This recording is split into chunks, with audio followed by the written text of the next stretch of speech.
The quiet repair. The affair didn't announce itself with lipstick on a collar or a forgotten phone buzzing at midnight. It arrived the way rot does in old houses, silently, behind the walls while the paint still looked fine. Mara discovered it on a Tuesday morning while folding laundry. Ethan's phone lit up on the bed where he'd left it charging. He was already gone, halfway to the office, and Mara wasn't snooping. She never snooped. The screen just woke itself, a reflex of light in the dim room. "I miss the way you look at me." No name, just the words. Mara stood very still, one of Ethan's socks dangling from her hand. She read the message once, then again, waiting for context to materialize. It didn't. The phone dimmed back into sleep. She folded the sock with mechanical care and placed it on the dresser.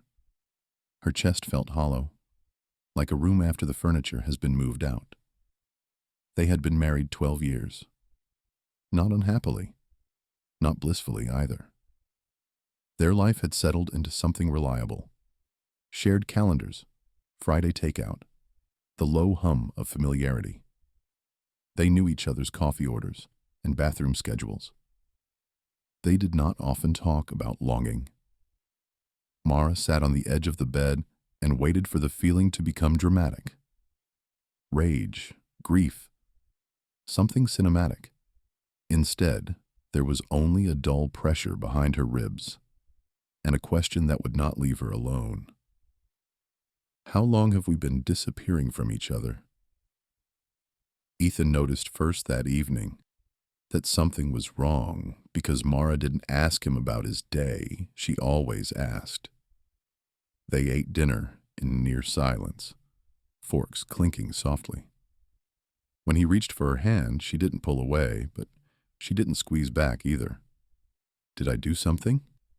he asked. Mara looked at him for a long moment, as if deciding whether he was still someone she knew. "Who is she?" she said. The words landed between them, heavy and undeniable. Ethan's face went slack, then carefully neutral, then finally, tired. So tired it frightened her. "I never meant to hurt you," he said. It wasn't a denial. It wasn't even a defense. Mara nodded once. "I know." That was the worst part. She did know. The truth, when it came, was quieter than she expected. Her name was Lila. She worked in a neighboring department.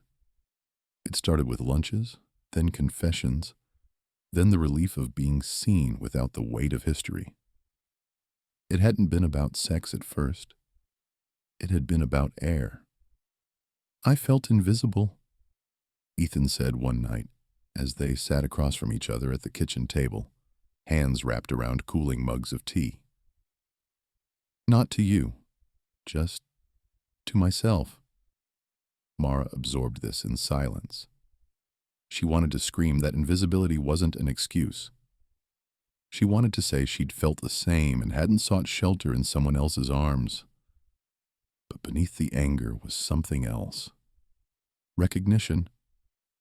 She had been shrinking too, giving her best attention to work, to friends, to the 1,000 small tasks that kept life running, assuming the marriage would simply continue, like a well-maintained engine. "Do you love her?" Mara asked.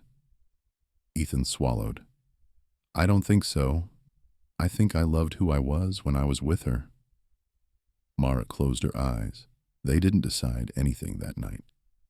They went to bed on opposite sides, a canyon of sheets between them. For weeks, they lived in a strange truce. Ethan ended the affair, cleanly, immediately. He offered passwords, transparency, explanations. Mara didn't want them. What she wanted, she wasn't sure he could give. They went to therapy. They fought. They cried in the car. They said things that were sharp and true, and things that were only sharp. Some days Mara was certain she would leave. Other days she couldn't imagine dismantling a life so carefully built. "What if I forgive you and resent you forever?" she asked their therapist. What if you don't forgive him and resent yourself? The therapist replied gently. That question followed Mara home and sat with her in the quiet hours. The turning point came unexpectedly on an ordinary Saturday. They were cleaning out the garage, one of those tasks that had been postponed for years. Dust coated everything. The air smelled like old cardboard and motor oil. Mara found a box labeled college. Inside were notebooks, ticket stubs, photos curled with age. At the bottom, she found a letter addressed to her in Ethan's handwriting. She frowned. What's this? Ethan looked genuinely surprised. I forgot about that. She opened it. It was dated 3 months before their wedding. I'm afraid, it began, not of marrying you, of losing myself inside something good and forgetting how to be brave. Mara felt her throat tighten.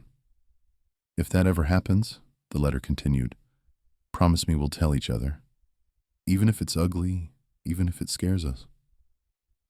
Mara sat back on the concrete floor, dust forgotten.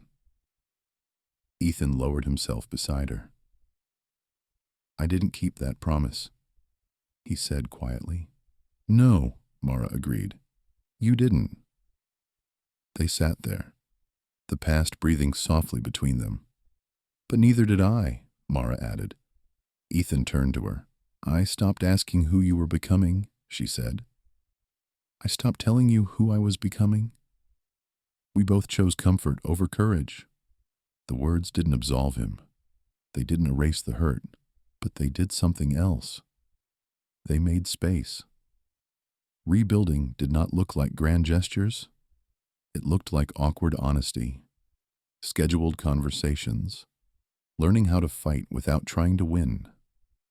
It looked like Ethan learning to sit with Mara's pain without rushing her through it, like Mara allowing herself to want him again without punishing herself for it. Some nights were still heavy. Some memories still burned. But slowly, something shifted. They started walking together in the evenings, no phones.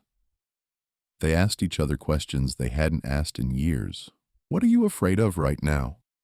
What do you want more of? Sometimes the answers were easy. Sometimes they were terrifying. They treated the marriage less like a fixed object and more like a living thing, one that needed attention, risk, and repair. A year later, they returned to the same kitchen table. Mara slid an envelope across to Ethan. What's this? He asked, wary. Open it. Inside was a single sheet of paper. A new promise, it read. If we break, we repair. If we drift, we speak. If we fail, we choose again. Ethan's eyes filled. Is this you staying? He asked softly. Mara reached for his hand. This is me choosing, she said. Every day. Not because it's easy, because it's honest.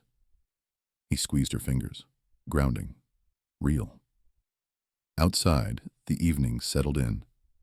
The house breathed. The walls, once strained with silence, held something warmer now. Not perfection, but presence. Their marriage was not the same. It was better. Not because it had survived infidelity, but because it had learned how to tell the truth before disappearing again.